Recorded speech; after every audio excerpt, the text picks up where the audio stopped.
Ladies and gentlemen, welcome to the Down to the Wire podcast, episode 1 of season 3. I am Jacob Morgans, your host, and we are here today with Amir Farrell, a host for his own podcast, huge Broncos fan, host of his own podcast, Broncos Avenue, also runs a bunch of social media content, great influencer. I follow him.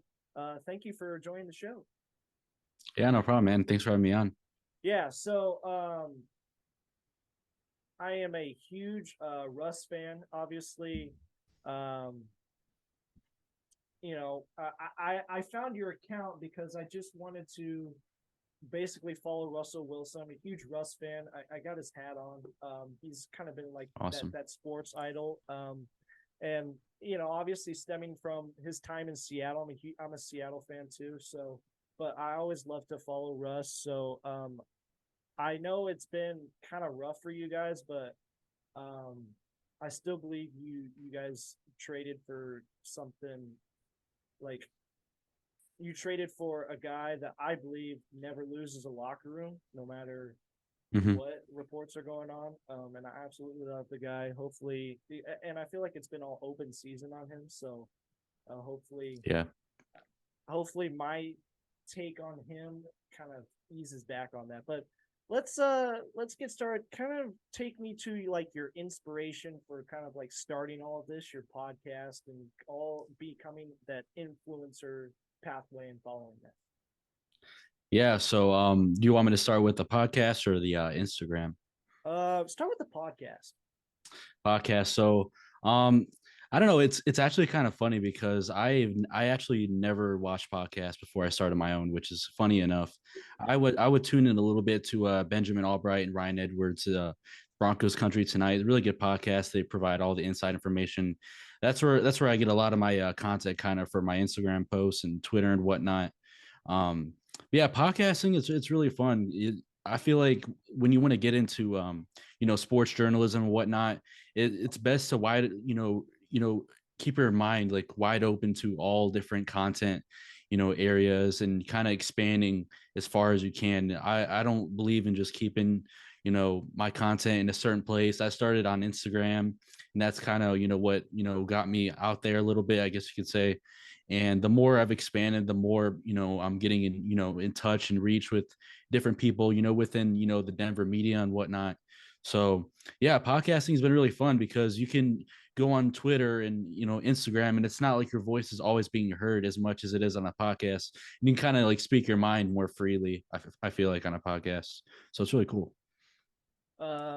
Did the Instagram account come first, or did the podcast come first? Yeah, Instagram came first. I actually only started the podcast in March this year, and my Instagram I started 4 years ago on March. So kind of like on the 4-year anniversary, I guess you could say, I started the podcast, and it's been doing pretty well. Not satisfied with I would like it to be bigger, and I don't know, I kind of have that mentality that I can always do something different every day to make the content better and grow more than I was yesterday, one step at a time. Just trying to, do the best I can. Got a new co-host recently. We're, cooking up some ideas, more content for, the fans. Hopefully that, those new approaches work. But yeah, I'm really excited about it. I love podcasting. Well, I mean, podcast looks great. I've listened to one episode. Sounds good. I mean, Thank you. 11,000 followers on your social media account. I mean, you always striving for more. I mean, that's that, because this is like what we do is a very competitive business. It really is. And yeah. The more that you put yourself out there, I feel like the more you catapult yourself in front of everyone else.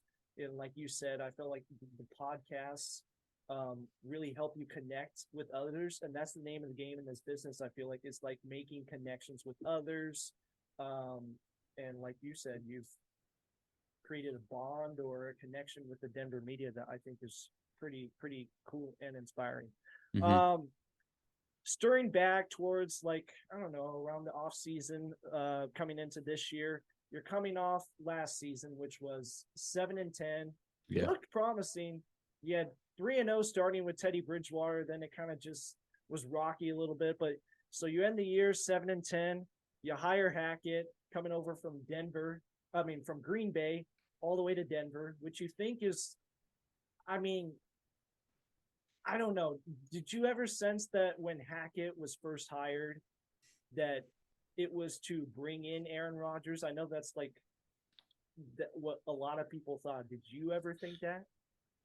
Yeah, a lot of people thought that. A lot of people. It actually kind of have a funny story on this. So when we hired Hackett, and like a few weeks leading up to before the Russ trade, Aaron Rodgers was posting all this stuff, like trying to really catch the media's attention, going on the Pat McAfee show, and there's so much buildup to his decision. And he posted, there's something on Instagram that he posted. It was a kind of like a spiritual thing, and I put under the caption, this is a week, keep in mind this is a few weeks after we hired Hackett, and I was like, yeah, welcome to Denver. And it actually ended up getting brought up on like First Take, the ESPN show, and they brought up my comment and said it on air, and it was really funny. Someone sent that clip to me, and I was like, whoa. Yeah, I thought that was hilarious. So yeah, that was the general understanding, was that bringing Hackett was going to bring Aaron Rodgers as well, which that would have been amazing. And I'm really happy with Russ. We can get to that, but I looking back on it, it was kind of a silly thing to think of. Like when you think about it, was our GM George Payne really gonna hire someone just because of his potential ability to lure a quarterback to his organization? Oh, And you don't hire a leader of men to just to bring a single player, when the fact is that it was only a 50-50 shot that it was going to happen. yeah. But you end up getting Russ. Mm-hmm. It brings in all this new coaching staff, high expectations. Paint a picture. Russell Wilson, like when you first heard it, Russell Wilson traded to the Denver Broncos. What was your reaction? Dude, I don't think anything beats that, man. I've had major reactions. Obviously, when he Super Bowl 50 was really emotional. When we drafted Javonte Williams, that was like my draft crush, and I was really excited about that. We traded up, and I was like, "There's no way it's going to be for a running back, Javonte. There's no way." We took him. That was one of the best moments. I'm personally a huge draft fan. Drafting Jerry Jeudy was amazing. He was my draft crush in that draft. Um, but none of them beats Russell Wilson, man. When I saw that notification on Twitter from Adam Schefter, I lost it. That's something I can't really replicate as a Broncos fan. I even had a better reaction to that than winning Super Bowl 50, to be honest. So Russ comes in, gets traded. You traded all those picks, two Yeah. firsts, 2 seconds, a couple of starters, to Seattle. And before this is the most interesting thing, especially like not just as a Seattle fan and a Russ fan, but like as an NFL fan. This event that happened right here. So before even Russell Wilson takes an actual snap, because he didn't take any snaps preseason. So we're even talking like regular season. Before he even takes an actual snap as a Denver Bronco, the front office said, we'll give you that contract extension. 5 years, what is it, $245 million? Yeah. Honestly, I was skeptical about this for two reasons. Number one, Russell Wilson I felt like he wanted to be traded and get out of Seattle for more of the, like his legacy. You know what I mean? Yeah. So he Exactly. wanted to go like really boost his legacy and prove to not only himself, but to the entire league and the entire sports fan base that he has the ability to like walk in and take a team to the Super Bowl with the right pieces. And I felt like that was a possibility as a Denver Bronco. Mm-hmm. So when I heard that he got agreement to this contract extension, I felt like that maybe pushed those championship aspirations that he has back a little bit, because not only did that front office give up all those first round picks, the second round picks, now you have a salary cap issue, which hasn't even started yet. He's going to be worth what, $55 million probably in like year 3 or 4 or something Yeah. like that. And what that does, and I know George Payton is a really sharp guy. That puts a lot of pressure on him to hit on these third, fourth, fifth round picks. And some of these guys you might lose to in free agency because all the cap space that Russell Wilson is taking up. So when you heard about this contract extension, that was my initial take. What was yours? Um, it was just like the rest of Broncos country. I'm not going to even sit here and say that I was skeptical of it. I immediately thought about the market and looking at I'm not sure if Deshaun Watson was before or after Russell Wilson the extension or I can't remember, but Before, because that's yeah. So yeah, Deshaun Watson, you got Aaron Rodgers, you got Pat Mahomes. Just looking at that quarterback market, I was like, yeah, we probably need to get this done now before, and it gets even crazier with Lamar Jackson coming up, and then eventually Kyler Murray and all these guys. And I don't know, I was just so confident that this thing would work here, year one in Oh, I Denver. would too. Yeah. Yeah, and that's why I didn't really second guess it. Looking at it, initially though, I will admit I was like, yeah, that's pretty hefty extension. And like you said, year 3 he's making 55 million just that season. That's pretty big cap hit. So I don't know how the front office would potentially approach a contract restructure or how that would look, how opposed or willing Russell Wilson would be to that. But definitely, if we were gonna, bring in some of these big time free agents, sign these guys or extend the guys that we have that deserve it, we got to, kind of start thinking about working around that. But yeah, initially I was excited. I'm not gonna lie. You could probably go back to my old Instagram posts and find me celebrating it. Yeah. No, but I want to keep talking about this contract extension because this is something that when during his time in Seattle, I was like, man, I know he wants to win, but I know he wants that money too. But I feel like you gotta. To me, it's obviously easier said than done, and I'm not gonna say no to a player, especially a player like Russell Wilson, who's had all the winning and success he's had in his career. To say no to that money, I get it.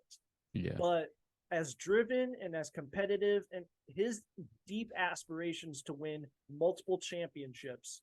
I remember his third year in Seattle, he said he wanted 6, like Michael Jordan holding up 6 fingers, 6 trophies. So like he has that kind of like willfulness. Like this is Mm-hmm. like that's what a franchise quarterback looks like. But I feel that you gotta take a little bit less in order to gain more than what you want. You talked about all the offensive line problems and how he was tired of getting hit, which I get. I'd tired of getting hit too. I mean, you're sacked like what 494 times in his first 9 years. I mean, that is a shit ton of punishment he's taken. But Yeah. I felt like Tom Brady took pay cuts. You know what I mean? I mean, am I crazy on this? No, I mean it's just year 1, so we don't really know how he's gonna, react to this. And I don't really blame him for like you said, I don't blame him for taking that extension while he could.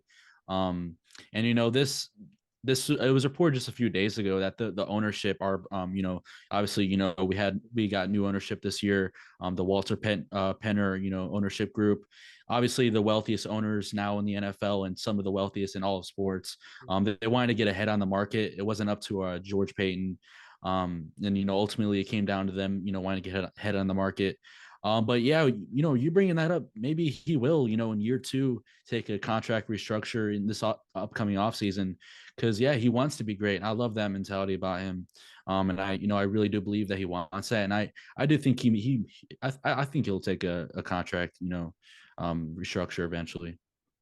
You did post that about the Walter Penner family, kind of like ultimately that was the decision that we were going to have. Get ahead of this now, Mm-hmm. extend Russell Wilson um, in the offseason, in training camp, and when that happened.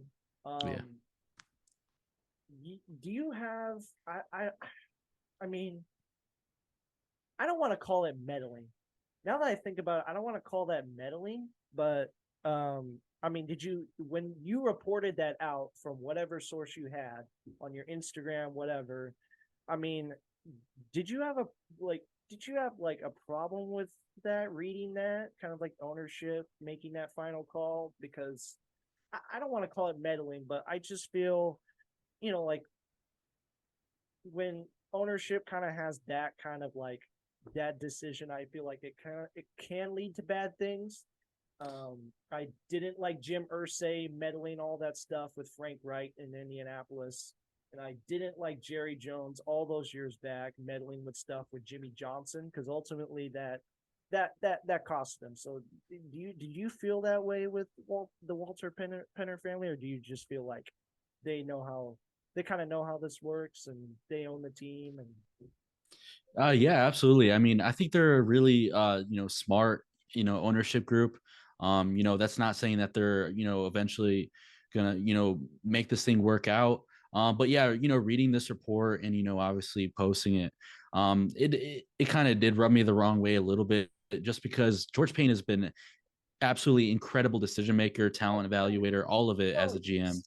And I would have loved for George Payne to be the one to make the decision, because up to the point he's got here, ever since he's been a rookie GM since day one, I seriously can't point out like any moves, hardly any, that he is really like missed on. You look at that Passer Tan pick before Justin Fields, so many people were bashing him for that, and it ended up working for us. Obviously Justin Fields is a good quarterback, but we got Russell Wilson. You can make your argument about that, whether he should have traded back with the Saints and collected those first round picks and whatnot. But no, I would have liked, and he wanted to wait on this extra extension too. And I would have liked him to be the decision maker here. I mean, he's a general manager for a reason. I would have liked this to be a collective decision. Everybody's saying it was, but it really doesn't look like it. If George Payne wanted to wait, then he wanted to wait. He didn't just, give up and, agree with the ownership for whatever reason. So I'm, it's kind of weird to say, but pre-owner this ownership, being brought into the organization, it seems like the moves are being made, solely, in his favor, collectively as a front office. But I don't know. Obviously looking at hindsight, obviously all Broncos fans, NFL fans are going to say they should have never, put that pen to paper, but it is what it is. with new owners, I don't know how the Walter Penner family, like, because they're obviously new, so I Mm-hmm. don't know how they react after a season like this. I mean, I'm assuming they're pretty smart people, so I don't feel like they would be that impulsive to make emotional decisions. Mm-hmm. But this is the kind of thing, especially this contract, that can get a lot of people fired. I mean, I'll just ask you, I think he's safe, but do you think George Payton is safe? He's definitely safe for the foreseeable future. 2023, Yeah. he's guaranteed going to be the GM. I think this next year on how Russell Wilson performs, and also the offseason, looking at willing, if the free agents are willing to come to the Broncos or not, and believe in what we are doing as an organization and the culture itself, is going to tell a lot by how this front office stands. Um, I like the guy a lot, but obviously, our emotions don't, tell, his safety or whatnot, security in this organization. But only time will tell. I definitely can tell you guys though, he's not getting fired this offseason. If it's gonna be any, if he is gonna be, shockingly let go, it's gonna be 2024. Yeah. Um, First game of the season. Did you ever suspect after that game that Nathaniel Hackett was not ready to be a head coach in this league, or did you have to like watch a couple of games to make that or realize that? Because 64-yard field goal or a fourth down and 5 with your newly $245 million quarterback with the game on the line. I even leading up to that week, week one, and just the head coach search process in general, I felt very skeptical of Nathaniel Hackett. And, I think he's a good coach, but I'm not, sure that, just, I had this feeling in me that it wouldn't really pan out, that he wasn't really, head coach worthy. I personally, if I'm being honest, I really, really, really wanted either Kevin O'Connell or Mike McDaniel. Those were my guys that I wanted super badly. Obviously I could look like I'm lying right now because they found so much success so far, but that Shanahan tree is insane. Then obviously Sean McVay is an incredible coach. They're just producing head coaches left and right now. I like D'Amico Ryans a lot in this next cycle as well, but yeah, Nathaniel Hackett I always felt super skeptical of.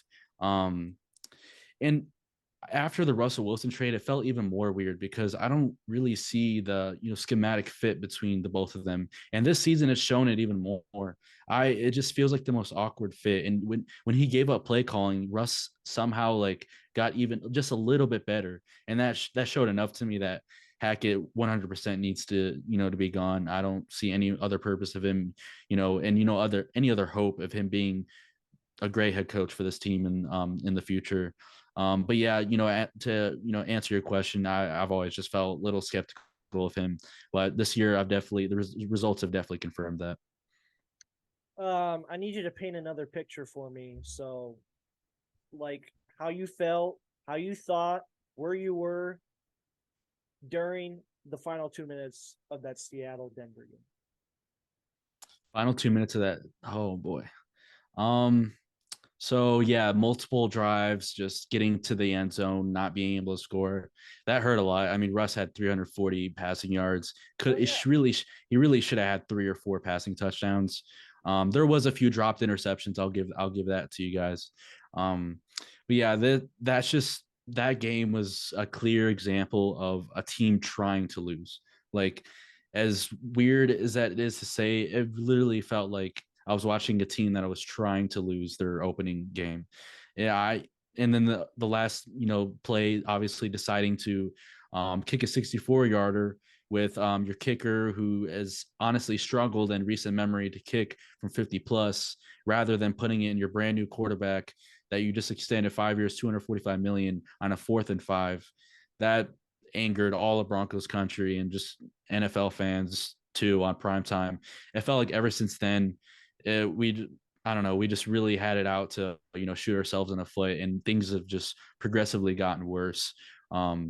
We saw a little bit of a glimpse of what we traded for in Russ this past week, but Yep. yeah, those final 2 minutes of the Seahawks game that really hurt because Seahawks fans you guys are pretty cool.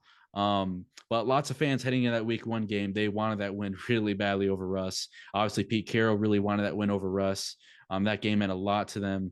Richard Sherman was talking to Seattle defenders and the defense. He was in and out of the practice meetings and DB rooms. That you could tell collectively as organization, you guys really wanted that win.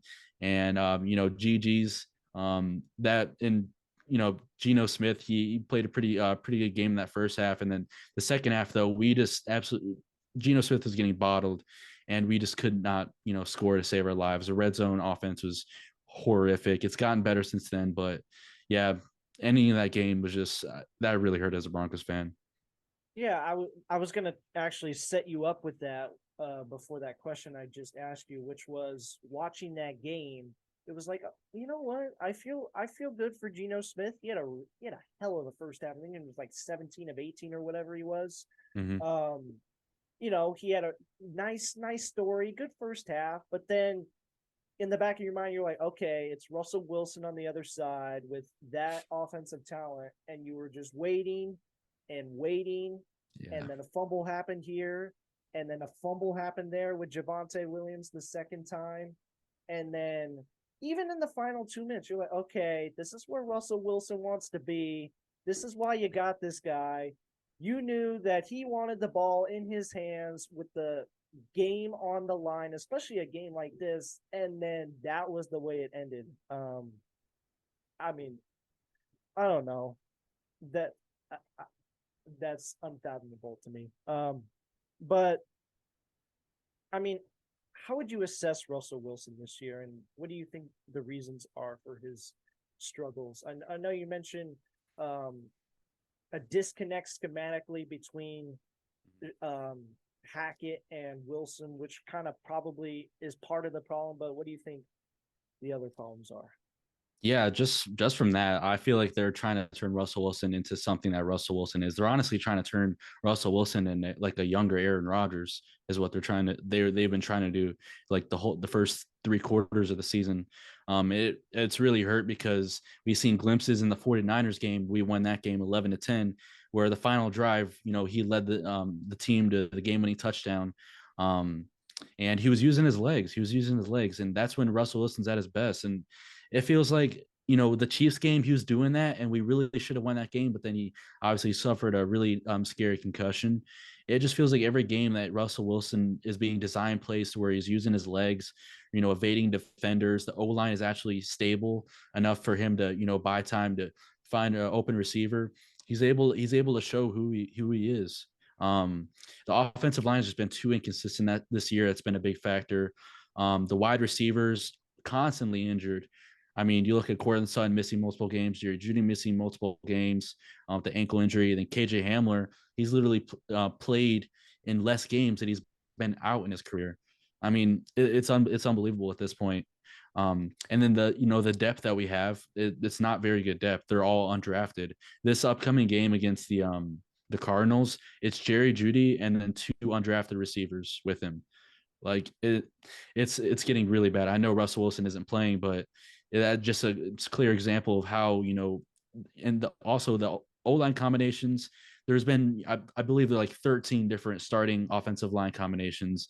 It's unbelievable. It's like he went from that situation in Seattle, like you said, first 9 years being one of the most sacked quarterbacks of all time in that period of time, and then comes to Denver and constantly every week an offensive line is suffering an injury, offensive lineman is suffering an injury. And then the depth at the wide receiver position, they're just unable to create separation. You can go look at the all 22. There's very rarely these undrafted receivers are able to get separation against these starting caliber corners. It's just really, really, really tough to see because any NFL fan will look at the stat sheet and be like, yeah, Russell Wilson underneath 60% completion. He only had 200 passing yards. They lost. Yeah, Russell Wilson's washed. Like that's just the life as a Broncos fan right now. I understand it. We paid him the guy so much to lift this organization above adversity and through the tough times and all the injuries. And we have to have that next man up mentality. But a quarterback can only be put through so much. And it's been also been reported multiple times that torn lat in his shoulder and the partially torn hamstring has lingered through it's impacting his play for several weeks. He suffered the shoulder injury against the 49ers. Then the very next week, the partially torn hamstring against the Colts. So it's just, and then obviously the concussion now. I feel really bad for him. I think the hate's a bit unnecessary. I know you mentioned like obviously schematically, I agree. It just doesn't look right between Yeah. Russ and what Hackett is trying to produce because I feel Russell Wilson. I mean, you got to use your superpower, which is Russell Wilson is a better quarterback when you get him on the move. Mm-hmm. But it's like, I mean, something's also, this is something I thought of. I don't know if it was on the car ride here when I was thinking of questions to ask you, but Kyler Murray's been hit a lot, and he. Okay, we have 10 minutes. Kyler Murray's been hit a lot, and he has publicly made it known that he does not want to run a lot because of that. I mentioned Russell Wilson sacked 494 times, whatever it is. Do you think part of that is like maybe his reluctant, maybe why he's a little bit sometimes. I feel like sometimes Russ is a little reluctant to take off and run or move.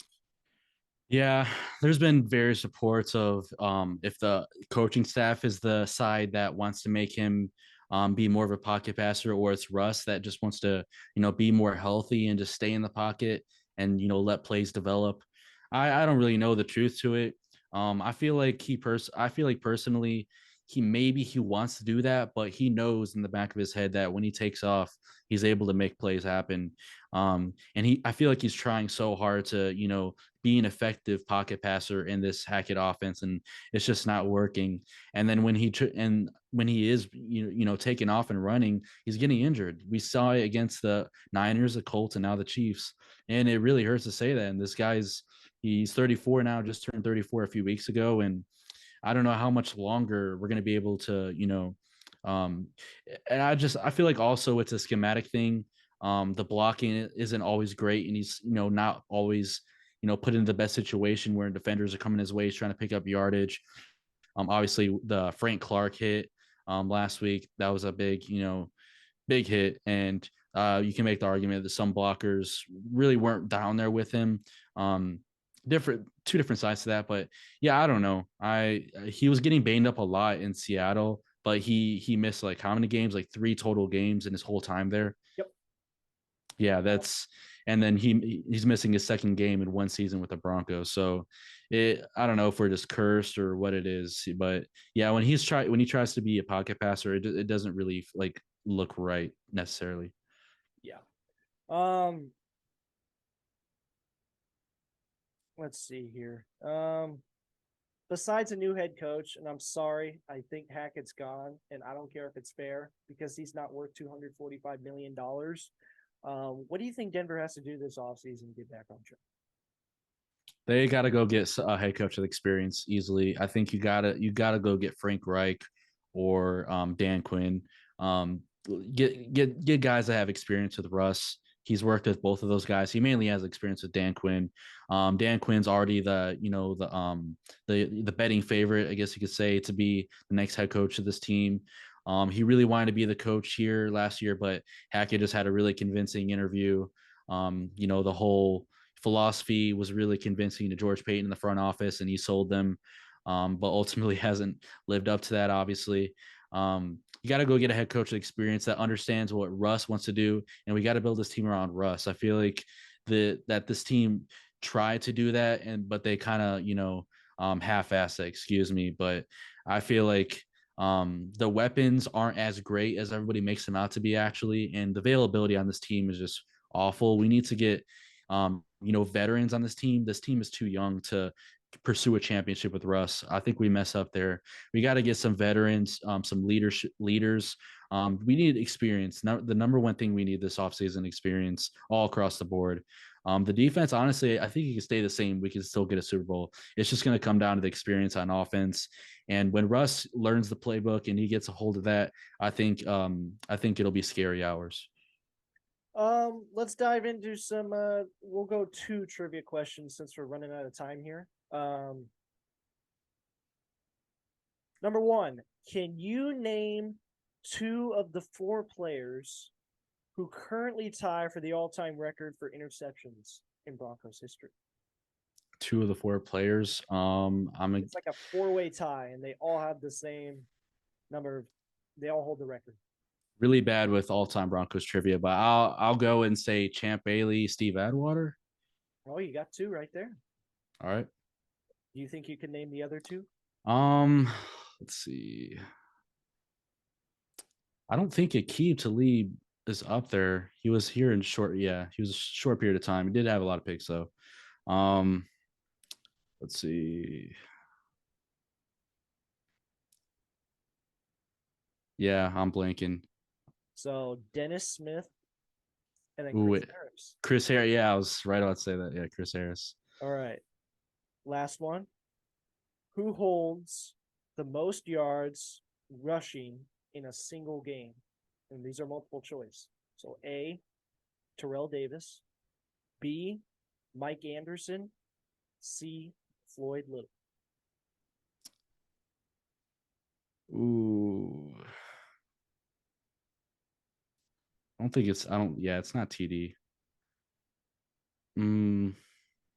Thinking Mike Anderson. Yeah. It was, I can't remember the number off the top of my head, but it was like in the 300s or 400s. Yeah. In a single game. Amir Farrell, producer and host of the Broncos Avenue podcast and social media networking. Thank you so much for being on the show, man. Thanks, man. Appreciate it. It's a good time. Good luck to you and your podcast. And good luck on the rest of you guys' season. I know you guys just dropped that game to the 49ers, right? What record are you guys at now? Well, we're at 500 now. We're 1-4 in our last 5. We started 6-3. So Last 5 games have been not been great. We're gonna have to win out in order to make the playoffs, but Mm. we play Kansas City next week, so I don't see that happening. Um, in Arrowhead. You guys' quarterback situation is going to be interesting. I actually picked up Geno Smith on waivers like a few weeks into the season. He's been pretty good for me. I wonder if you guys are going to take a quarterback early in the draft or not. That'll be interesting. But good luck on that whole situation. And I don't know if I know there's speculation on Pete Carroll too. You guys might have a new head coach next year. Yeah, we'll see. We'll see. All right. Thank you so much, Amir. Yeah, no problem. Thanks for having me.